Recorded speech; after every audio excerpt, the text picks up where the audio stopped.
მთელი განათლების სისტემა აგებულია იმაზე, რომ გითვლის შეცდომებს და გჯის შეცდომებისთვის. თუ ერთხელ ორიანს მივიღებდი სკოლაში რაღაცა საგანში წლის დასაწყისში, მთელი წელი რაც არ უნდა მექნა ხუთიანი აღარ გამოდიოდა. გვამზადებენ გავხდეთ ადამიანები, ვინც შეცდომებს არ უშვებს და გვიშვებენ სამყაროში, სადაც თუ გინდა რომ რამე ისწავლო, უნდა ისწავლოს შეცდომით. გაიხსენე ყველაზე სწრაფი გზა რაიმე სწავლის. რა ყოფილა? შეცდომა. და როცა შეცდომებს ერიდები და უნივერსიტეტში აღარ ხარ რა ხდება? არ იღებ არანაირ პასუხისმგებლობას შენს თავზე გარდა იმისა, რომ სხვასთან იმუშაო. როცა ვიღაცა თავაზობს, რომ მოდი ძმაო, რაღაცა ახალი საქმე დაიწყე. არა, არ მინდა, იმიტომ რომ შეცდომის მეშინია.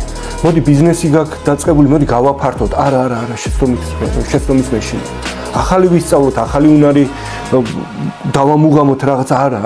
არა, შეცდომის მეშინია. განათლების სისტემა ამზადებს ნომერ მე-4 ტყუილისთვის. მოკლედ ამას რომ დააკვირდე, თითქოს აი პასებს აძლევენ ერთმანეთს რა, ხო ხვდები რომ ბოლოს გოლი გაიტანოს და ადამიანები მოკვდნენ სიღატაკეში და ნახე.